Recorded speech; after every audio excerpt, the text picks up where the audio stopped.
فاتحہ.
اعوذ باللہ من الشیطان الرجیم. بسم اللہ الرحمن الرحیم. الحمدللہ رب العالمین بارئ الخلائق اجمعین.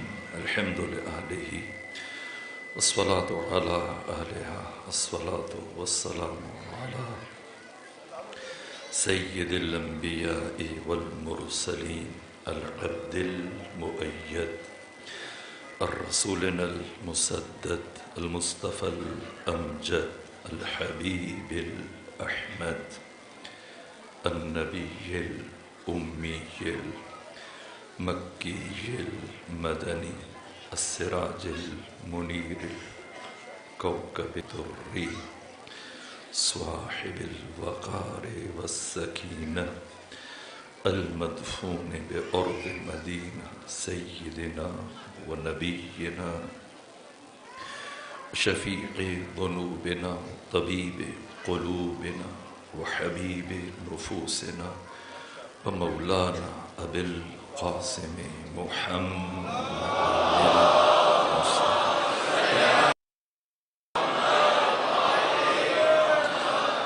وأهل بيته الأطيبين الأطهرين الأنجلين المعصومين المظلومين ولعنة الله أعدائهم ومنكري فضائلهم وبعد يوم الدين.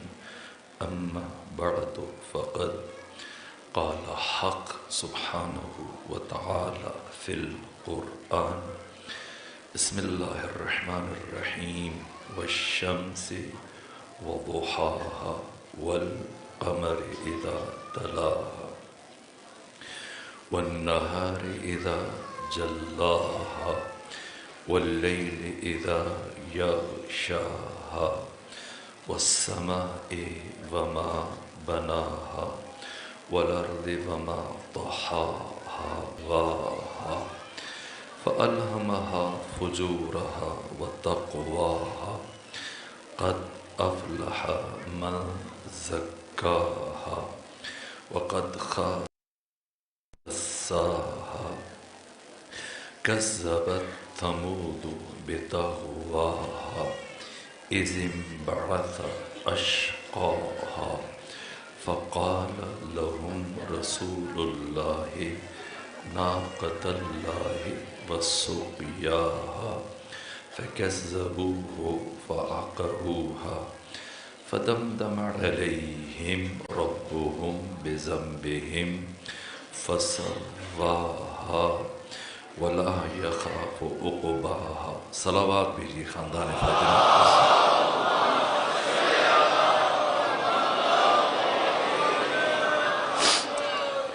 جو سلسلہ فکر شروع کیا گیا تھا آج اس سلسلے کی 5ویں اور آخری مجلس ہے.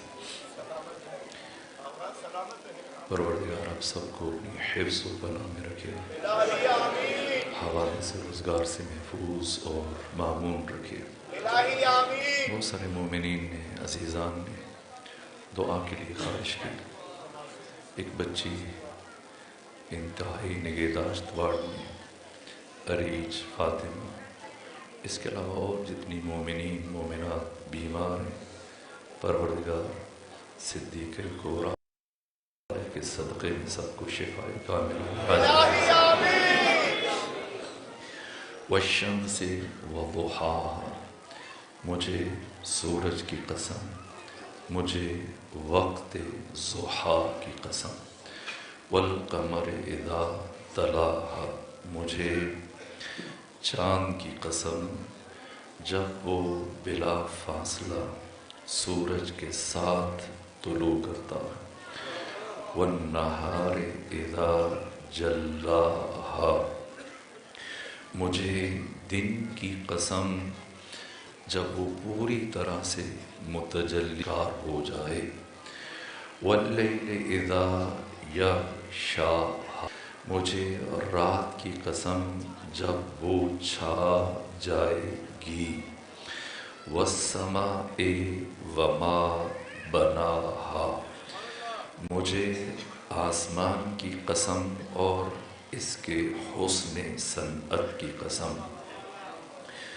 اس کی عمدہ بناوٹ کی قسم، والارض وما طحاها، مجھے زمین کی قسم اور زمین کے بچھائے جانے کی قسم، ونفس وما سواها، مجھے نفس انسانی کی قسم اور اس کے فَأَلْهَمَهَا فُجُورَهَا وَتَقْوَاهَا، ہم نے اس نفس انسانی میں الہام کیا فجور کو اور تقوی کو، قد افلح من زکاها، بتحقیق کامیاب ہو گیا وہ جس نے خود کا تزکیہ کر لیا اور جس نے پستی سے بلندی کی طرف سفر انسانیت کا آغاز کر دیا،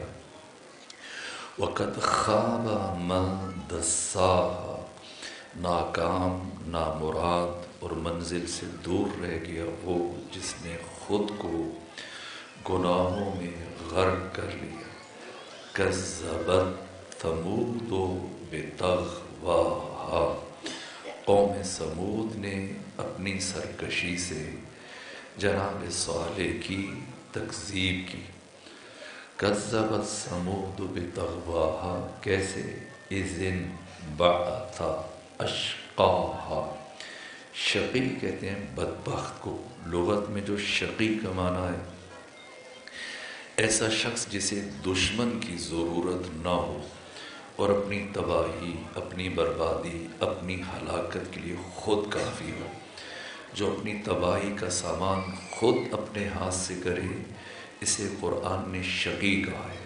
اشقا سب سے بڑا شقی، سب سے بڑا بدبخت۔ تو کذبت ثمود بطغواها، کیسے، اذ انبعث، جب اٹھا بھڑکا ہوا ایک شخص، کون، جو ان میں سب سے زیادہ شقی تھا، کذبت ثمود بطغواها اذ انبعث اشقاها فقال لهم رسول اللہ، تو اللہ کے رسول نے خبردار کیا، کہا، ناقۃ اللہ، یہ ناقہ خدا ہے، اس کا خیال رکھنا، ناقۃ اللہ وسقیاها، اس کے گھاٹ کا، اس کے مشرب کا، اس کے پانی پینے کی جگہ کا خیال رکھنا۔ فَكَذَّبُوهُ، سب نے تکذیب کی، فَعَقَرُوهَا، اسے ہلاک کر دیا، اس کی کونچیں کاٹ دی۔ فَدَمْدَمَ عَلَيْهِمْ رَبُّهُمْ بِذَنبِهِمْ، پروردگار نے ان کے اس گناہ کی پاداش میں ان پر ایک ساتھ 4 عذاب نازل کی۔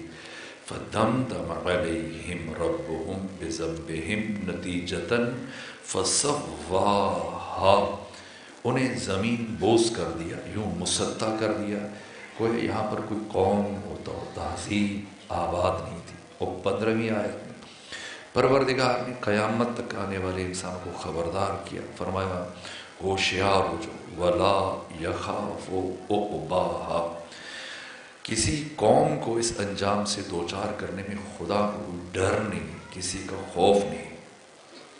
جو بھی نبی کی تکذیب کرے گا، جو بھی نبی کو جھٹلائے گا، جو بھی نبی کی وصیت کے خلاف جس کی حرمت کا وہ حکم دے، اس حرمت کی پاسداری نہیں کرے گا، پروردگار ان کو اسی عذاب سے دوچار کر سکتا ہے۔ میں نے آپ کی خدمت میں عرض کیا کہ خوب ایک ادب ظاہری ادب ہے، لیکن خود اس ادب کی حدود ہے۔ اس ادب سے انسان اپنی تخلیق کے کامل ترین مقصد تک رسائی حاصل نہیں کر سکتا۔ اگر قسموں کے ظاہری معنوں تک رہیں تو تزکیہ کا ابتدائی مرحلہ طے ہو جائے گا، لیکن اس بام عروج تک انسان جس کمال مطلوب تک رسائی کے لیے پروردگار نے انسان کو خلق کیا، اس اوج، عروج، معراج، رفعت اور بلندی تک پستیوں سے اٹھ کر اس بام عروج تک انسان نہیں پہنچ سکتا۔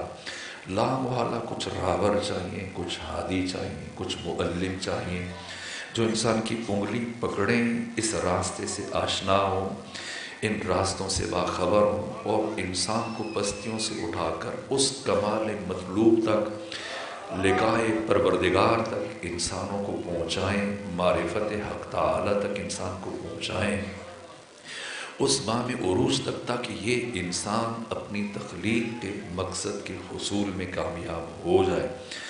اس لیے پھر سورج سے یہ سورج مراد نہیں لیا جائے گا۔ ظاہری اعتبار سے، ابتدائی معنی سے بالکل درست ہے، لیکن اب لا محالہ ناگزیر ہے کہ کسی اور صحابی کو کیوں معین نہیں کیا، کیوں ختمی مرتبت نے فرمایا کہ اللہ تک پہنچنے کا صرف ایک راستہ ہے، اس راستے کا نام علی ابن ابی طالب۔ کیوں پروردگار نے حق تک رسائی کے لیے، اس لیے کہ علی ابن ابی طالب، یہ جو قرآن نے فرمایا کہ ہم آپ کو معراج پر لے کے گئے تاکہ آپ کو آیت کبریٰ، حق تعالیٰ کی سب سے بڑی نشانی کی زیارت کا شرف عطا کرے۔ اس سب سے بڑی نشانی کون ہے؟ اللہ کی سب سے بڑی آیت کون ہے؟ خود اپنے تعارف میں امیر المومنین نے فرمایا انا آیت اللہ العظمیٰ، انا آیت اللہ الکبریٰ، میں ہوں حق تعالیٰ کی سب سے بڑی نشانی، میں ہوں آیت پروردگار۔ آیت کا جو دوسرا معنی امام راغب اصفہانی نے بیان کیا،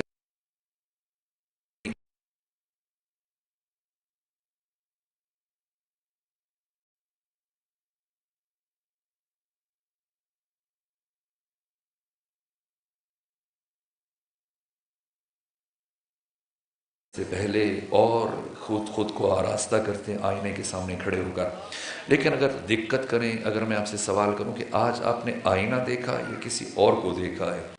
آئینہ دیکھنے کے لیے کوئی کھڑا نہیں ہوتا ہے، آئینے میں خود کو دیکھنے کے لیے کھڑے ہوتے ہیں۔ آئینہ آپ اس دن دیکھتے ہیں جس دن آئینہ خریدنے کے لیے جاتے ہیں، جس دن آپ آئینے کی صفائی کرتے ہیں۔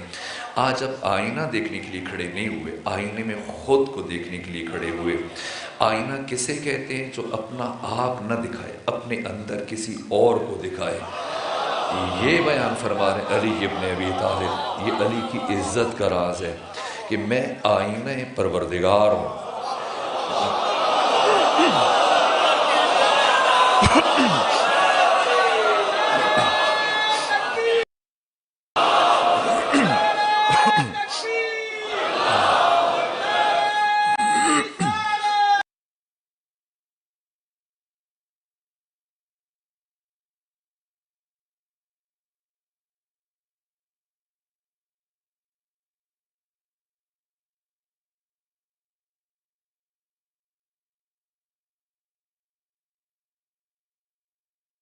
انا آیت اللہ العظمیٰ، انا آیت اللہ الکبریٰ، ما للہ آیت اکبر منی۔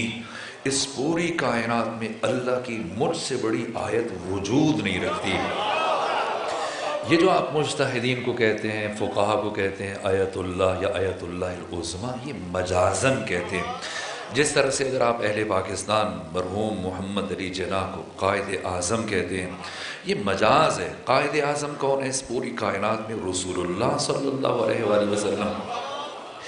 آپ سے بڑا کوئی قائد وجود آپ محمد علی جناح کو قائد اعظم کیوں کہتے ہیں؟ نسبی اعتبار سے اپنی سرزمین میں، اس سرزمین پاکستان میں ان سے بڑا جب اپنے ساتھ مقایسہ کریں تب آپ انہیں قائد اعظم کہتے ہیں۔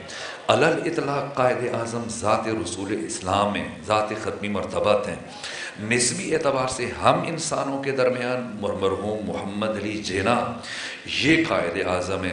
یہ جو ہم فقہا کو، مجتہدین کو آیت اللہ کہتے ہیں، آیت اللہ العظمیٰ کہتے ہیں، یہ مجازن کہتے ہیں، یہ درست ہے، مجازن ہم کہہ سکتے ہیں اپنی نسبت کے اعتبار سے۔ جب ہم دیکھتے ہیں باقی تمام انسانوں کے درمیان میں سے یہ ایسے ہیں کہ جنہیں دیکھے تو ذہن خدا کی طرف متوجہ ہوتا ہے، یہ مجاز ہے۔ لیکن آیت علل اطلاق پروردگار روئے زمین پر خود، یہ خود ثنائی نہیں ہے، علی اپنی تعریف نہیں کر رہے، یہ خود شناسائی ہے، علی اپنا تعارف کروا رہے ہیں۔ پہچانو کہ میں کون ہوں، انا آیت اللہ العظمیٰ، انا آیت اللہ الکبریٰ، میں ہوں حق تعالیٰ کی سب سے بڑی آیت، میں ہوں آئینہ پروردگار۔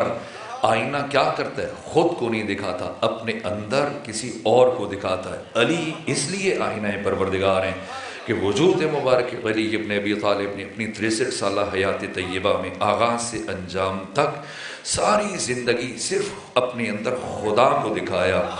یہ جو بات میں نے آپ کی خدمت میں کل عرض کی تھی کہ جب اللہ نے سراح قرآن میں فرمایا کہ وَمَا خَلَقْتُ الْجِنَّ وَالْإِنسَ إِلَّا لِيَعْبُدُونَ، میں نے جنوں اور انسانوں کو نہیں خلق کیا مگر اس لیے کہ وہ میری عبادت کریں۔ ما اريد منهم من رزق، مجھے ان سے کوئی رزق نہیں چاہیے۔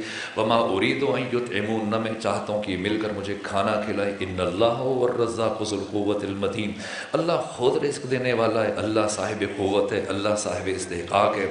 میں نے انسانوں کو، جنوں کو صرف اپنی عبادت کے لیے خلق کیا۔ تو جب پروردگار عبادت کو اپنی ذات میں منحصر قرار دے رہا ہے تو پھر علی کون ہے کہ پیغمبر جن سے متعلق فرمائے کہ علی کو دیکھو خدا کی عبادت ہے، علی کا ذکر کرو خدا کی عبادت ہے، علی سے محبت کرو خدا کی عبادت ہے۔ کیوں؟ اس لیے کہ جب کوئی علی کو دیکھے گا تو علی کی ذات پہ نہیں رکے گا، علی کو دیکھ کر سیدھا خدا کی طرف منتقل ہو جائے گا۔ جب کوئی علی کا ذکر کرتا ہے تو وہ خدا تک پہنچتا ہے، جو علی سے محبت کرتا ہے یہ محبت علی تک نہیں رکتی ہے، خدا تک پہنچ جاتی ہے۔ علی امام الموحدین ہے، اس لیے پیغمبر گرامی اسلام نے علی ابن ابی طالب علیہ السلام کے تعارف میں فرمایا علی ممسوس فی ذات اللہ، علی سر سے لے کے پاؤں تک عشق خدا میں، محبت خدا میں، معرفت خدا میں غرق ہے۔ علی فنا فی ذات توحید ہے، یہاں تک کہ ابن ابی الحدید معتزلی جن کی وفات 656 ہجری میں ہوئی، اہل سنت کی برجستہ ترین شخصیت ہیں، متوفہ 656 ہجری، انہوں نے نہج البلاغہ سے متعلق گفتگو کرتے ہوئے عجیب بات کی، کہا کہ اس کائنات میں فضیلتوں اور کمالات کے متعدد میادین ہیں، جیسے شجاعت ہے، جیسے سخاوت ہے، جیسے استقامت ہے، جیسے علم ہے، یہ تمام فضیلتوں کے میدان ہیں، کمالات کے میدان ہیں۔ ان تمام میدانوں میں علی ابن ابی طالب سب سے آگے، سب سے پہلے، سب سے اول۔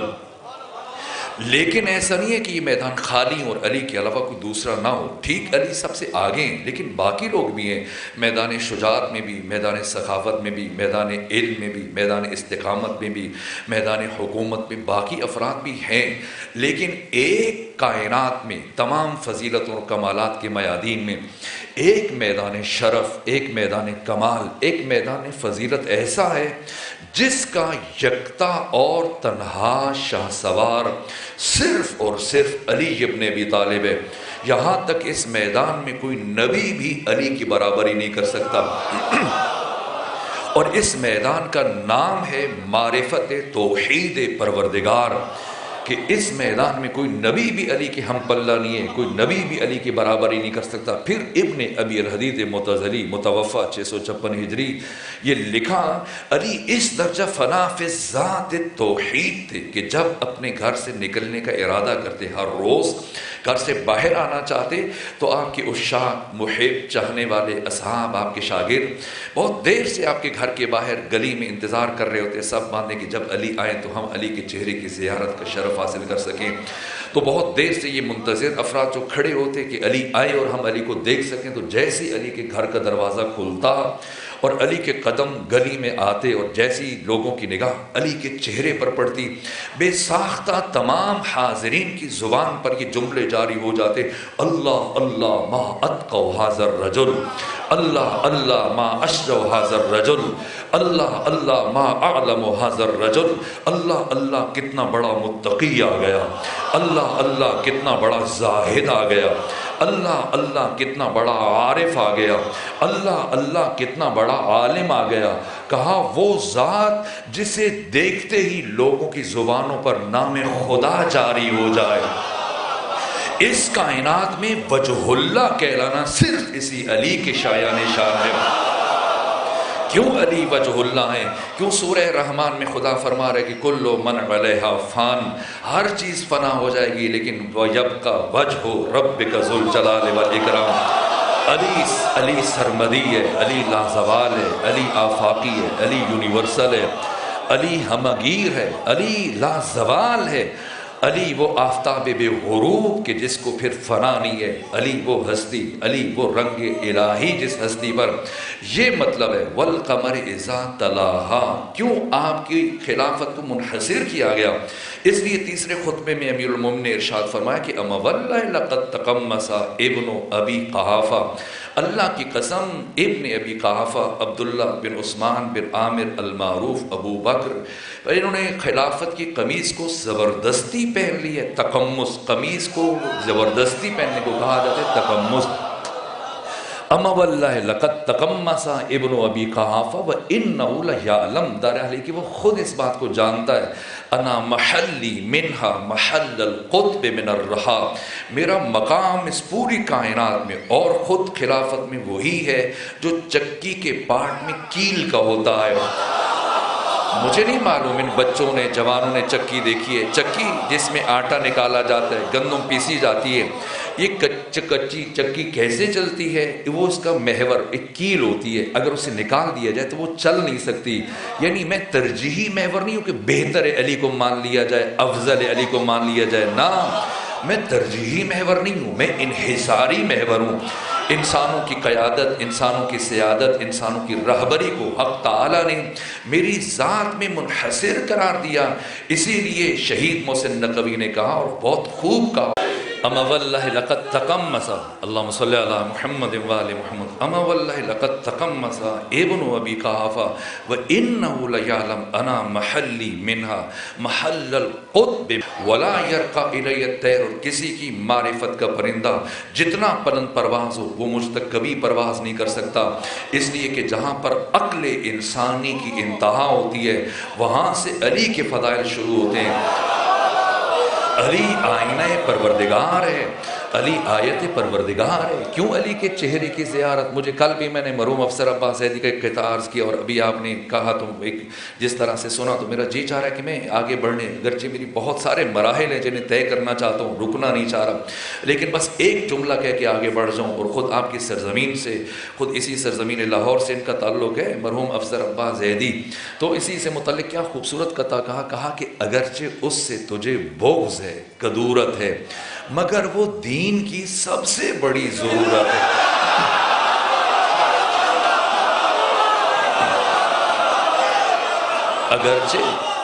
اگرچہ اس سے تجھے